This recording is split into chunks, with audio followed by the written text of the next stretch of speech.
వాళ్ళకి మనం ఉచితంగా చదువు చెప్తాం అంతవరకు.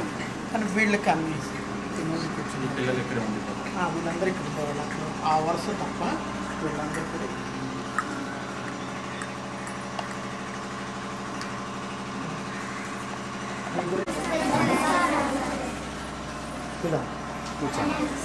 సారు గారు గొప్ప అనుభవశాలి, అమెరికా దేశంలో ఉంటారు. వారు మన తెలుగువారే. మన భీమవరం అనే ఒక ప్రాంతం ఉంది పశ్చిమ గోదావరి జిల్లాలో. ఆ ప్రాంతంలో ఒక గ్రామీణ నేపథ్యంలో వారు జన్మించి కష్టపడి మనలాగే చదువుకుని వారు పైకి వచ్చి ప్రస్తుతం అమెరికాలో ఉన్నారు. వారి గురించి నాకు కూడా తెలియదు.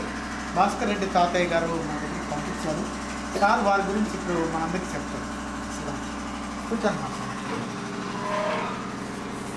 మిమ్మల్ని అందరినీ ఇలా చూస్తుంటే నాకు చాలా ఆనందంగా ఉంది. కొద్ది గట్టిగా మాట్లాడాలి సార్. మిమ్మల్ని అందరినీ ఇలా చూస్తుంటే నాకు చాలా ఆనందంగా ఉంది. నా పేరు రామన్న. నేను ఒక 40-45 సంవత్సరాల కిందట ఇదిగో ఇలాగే కూర్చుని ఇలాంటి బడిలోనే చదువుకున్నాను. అంటే అప్పుడు నేను చదువుకున్న బడి గవర్నమెంట్ స్కూల్. ఇప్పుడు మీరు ఉంటున్నటువంటి బడి ఇలాంటి మహనీయులు నిర్వహిస్తున్నటువంటి బడి. అయితే మనం ఎంత చదువుకుని ఎంత చేసినా సరే మన కాళ్ళ మీద మనం నిలబడడానికి మనకు కావాల్సినటువంటి పునాది ఇటువంటి స్కూళ్ళలోనే మనకి పడుతుంది. అందుకని మీరందరూ కూడా చాలా చక్కగా చదువుకుని మీకున్నటువంటి అవకాశాలను చక్కగా వినియోగించుకుని వృద్ధిలోకి వస్తారని నేను ఆశిస్తున్నాను. ఎక్కువ విషయాలు నా చదువు గురించి వాటి గురించి చెప్తే ఈ వయసులో మీకు అర్థం కాకపోవచ్చు. నేను గత 30 ఏళ్ల నుంచి అమెరికాలో ఉంటున్నాను. అయితే ఇక్కడ పుట్టి పెరిగిన వాడినే, ఇలాగే ఆడుకున్న వాడినే, ఇలాగ మట్టిలో దొల్లిన వాడినే, కాళ్ళకు చెప్పులు లేకుండా బడికి వెళ్ళిన వాడినే. కానీ ఈనాడు అమెరికా లాంటి ఒక సంపన్నమైన దేశంలో నేను జీవనం సాగిస్తున్నాను. అయితే అటువంటి స్థాయికి ఎదగడానికి నేను ఏం చేశాననే కంటే భగవంతుడి యొక్క ఆశీర్వాదం నాకు చాలా బలంగా ఉందని నేను గట్టిగా నమ్ముతాను. మీరందరూ చాలా అదృష్టవంతులు. ఎందుకంటే సాయిబాబా అనుగ్రహంతో ఈ స్కూలు నడుపుతున్నటువంటి ఈ మహనీయుడి యొక్క ఆధ్వర్యంలో మీరందరూ చక్కగా చదువుకుంటున్నారు. అయితే జీవితంలో మనం ఒక ఉన్నతమైన స్థాయికి రావడానికి మనం ఏం చేయాలి? ఇలాంటి మహనీయులు మీకు అవకాశాలు ఇస్తారు, కానీ మీ వంతుగా మీరు చేయవలసింది ఏంటి? చక్కగా ఇక్కడ పొద్దున్నే లేవగానే మీకు ఉపాహారం ఇస్తారు, చక్కగా లంచ్ పెడతారు, భోజనం పెడతారు, చక్కగా చదువు చెప్తున్నారు. మీకు ఏదైనా కనుక ఇబ్బందులు వస్తే ఆ ఇబ్బందులన్నింటినీ కూడా తీరుస్తున్నారు. అయితే వ్యక్తుల కింద మీరు చేయవలసింది ఏంటి? మీరు చక్కగా చదువుకుని మీ కాళ్ళ మీద మీరు నిలబడేట్లాగా చూసుకోవడమే. అయితే దానికి కావలసినటువంటి శ్రమ అంటే ఏం చేయాలి మనం అన్న దాని గురించి ఆలోచిస్తే ఇక్కడ 10వ తరగతి వరకు చదువుకోవడం ఒకటే కాదు. ఇది 10వ తరగతి చదువుకున్న తర్వాత కాలేజీలో చదువుకోవడం కానీ, తర్వాత యూనివర్సిటీలో చదువుకోవడం కానీ, అంటే ఉద్యోగం వచ్చేంత వరకు కూడా మీకు దన్నుగా నిలబడేటువంటి వ్యవస్థ ఈ యొక్క విద్యాలయం. అంటే ఈ విద్యాలయం మీకు తల్లి, తండ్రి, దైవం అన్నీ విద్యాలయమే మీకు.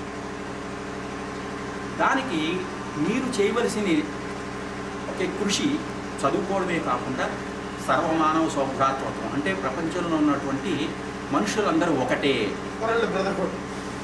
అందరూ కూడా నా సోదరులు, నా సోదరీమణులు అనేటువంటి భావనతో మనం పెరగడమే.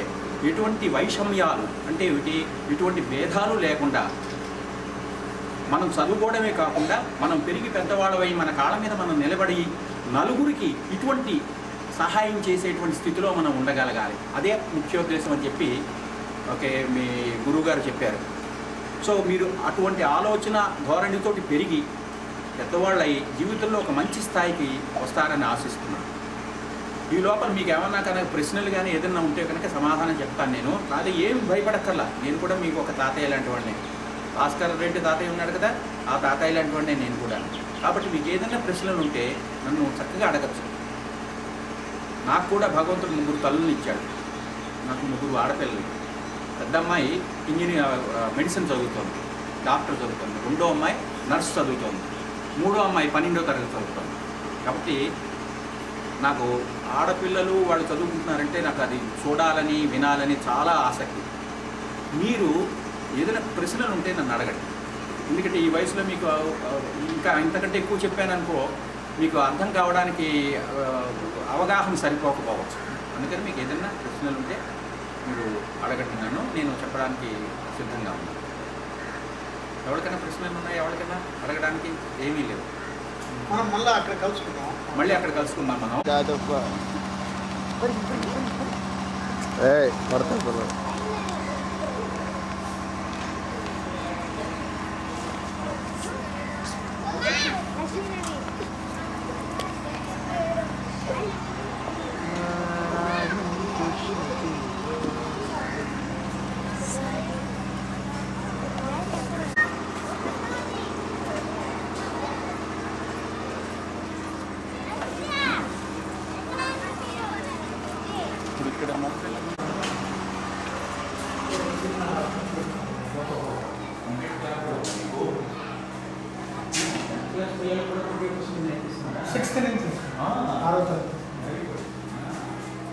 అంటే ఏమిటి అంటే మీకు దాంట్లో పరిజ్ఞానం లేకపోవచ్చు.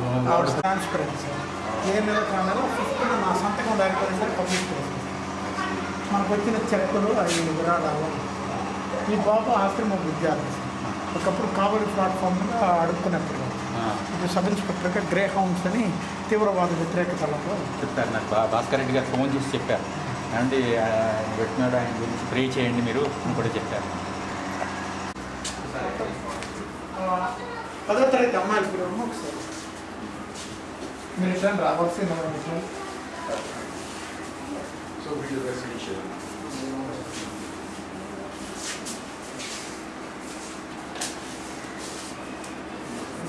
ఇంకా మిస్ డైరెక్టర్ పాపండి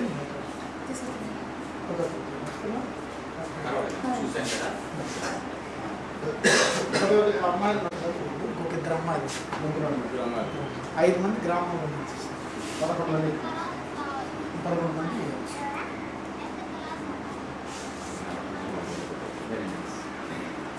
ఇది మరి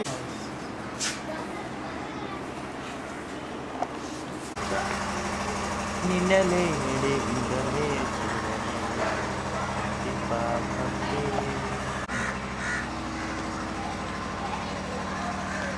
డాడీ భయ్యా మామా జగదీష్ మామా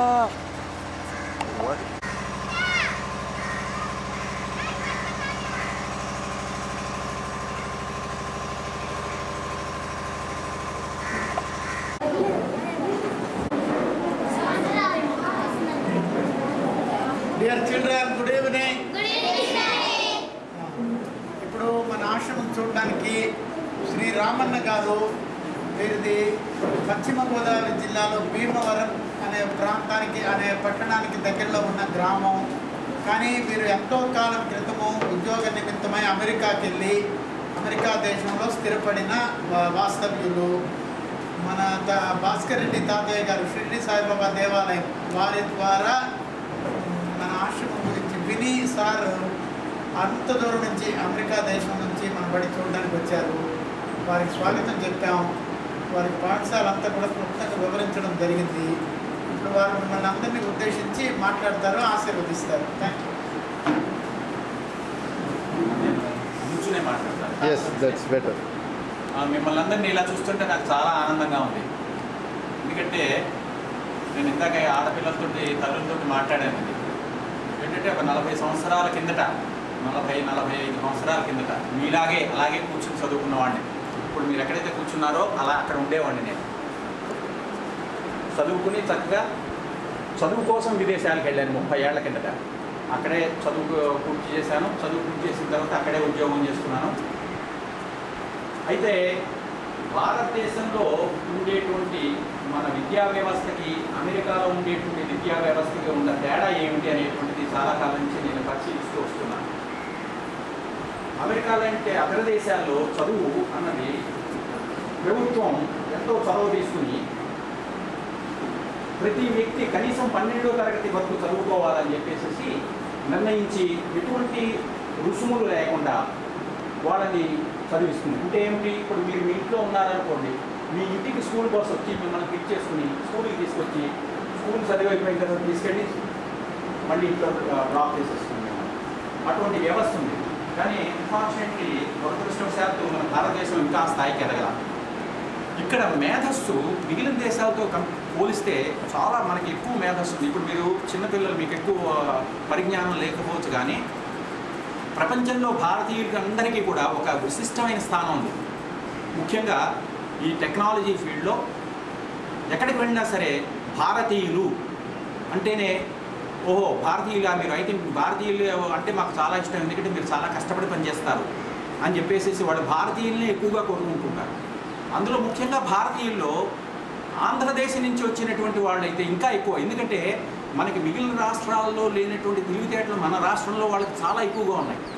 ఇది నేను ఊరికే ఏదో మిమ్మల్ని పొగడ్డం కోసం అని లేకపోతే ఏదో 4 మెప్పుకోలు మాటలు చెప్పడానికి కోసం అంటున్నావు కాదు, ఇది నిజంగా నిజం. ఎందుకంటే నేను పనిచేస్తున్నటువంటి మేనేజర్ ఒక ఆయన కింద 5గురం పనిచేస్తున్నాం. 5గురిలో ఒకతను నల్లతను ఆఫ్రికా దేశం నుంచి వచ్చాడు, మిగిలిన 4 భారతీయులు.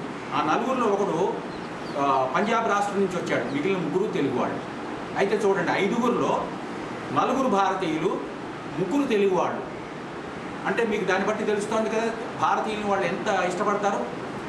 సో చెప్పే పాయింట్ ఏమిటంటే ఇక్కడ మనకి చాలా ప్రతిభ ఉంది. ఆ ప్రతిభని సరైన మార్గంలో మనం మలుచుకోవడంలోనే మన జీవితం ఆధారపడింది. ఇప్పుడు మీకు తల్లి, తండ్రి, గురువు, దైవం అనేటువంటి ఈ విద్యాలయంలో మీరు విద్యను అభ్యసించడమే కాకుండా ఒక మంచి జీవితానికి పునాది వేసుకుంటున్నారు. ఇది చాలా గొప్ప విషయం. దీని విలువ మీకు ఈ వయసులో మీకు తెలియకపోవచ్చు. ఒక 15-20 సంవత్సరాలు అయిన తర్వాత ఒక్కసారి వెనక్కి తిరిగి చూసుకుని నేను ఎక్కడి నుంచి వచ్చాను, నా గతం ఏమిటి, నేను ఈనాడు ఈ స్థితిలో ఉండడానికి కారణభూతులు ఎవరు అనేటువంటి విషయం ఒక్కసారి ఆలోచించుకుంటే మీకు నిజంగా చాలా గర్వంగా అనిపిస్తుంది. కారణం ఏమిటంటే మీరు అత్యద్భుతమైనటువంటి వాతావరణంలో తల్లి, తండ్రి, గురువు, దైవం అయినటువంటి ఈ విద్యాలయంలో విద్యను అభ్యసిస్తున్నారు.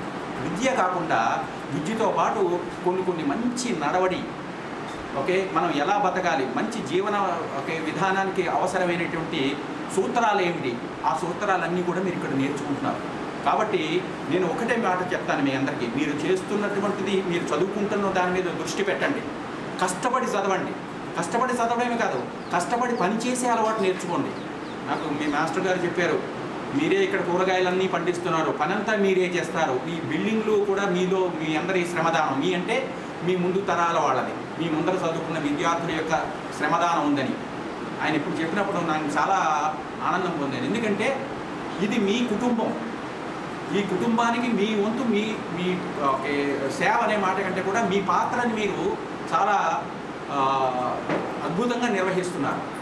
అదే మీరు ముందు కూడా కంటిన్యూ చేస్తూ, అంటే ముందు కూడా ఇలాగే చేస్తూ మంచి ఉన్నతమైనటువంటి విద్యని అభ్యసించాలి. ఇప్పుడు నేను దేశం కాని దేశంలో 30 ఏళ్ల నుంచి అమెరికా లాంటి దేశంలో దాన్నే నా దేశంగా తీసుకుని జీవిస్తున్నానంటే ఎందువల్ల వెళ్ళని చెప్పగలరా? ఒక్కళ్ళు చెప్పినా చాలు. నాకు నేను అమెరికా లాంటి దేశం వెళ్ళి అక్కడ ఉద్యోగం చేయడానికి నాకు ఉన్న అర్హత ఏమిటి చెప్పండి. చదువు. కరెక్ట్, చదువు. ఆ చదువు వల్లే మీరు తెలుగు పద్యాలు చదువుతారా? తెలుగు పద్యాలు చిన్నప్పుడు పోతల్లో భాగవతంలో పద్యాలు కానీ ఇలాంటి విద్య నిగూఢ గుప్తముకు విత్తము రూపము పురుషాళికి ఇలాంటి చదివారా? చెప్పండి, మీరు వింటాను నేను. మొట్టమొదటి చెప్తాను, మొట్టమొదటి విద్య నువ్వు అక్కడ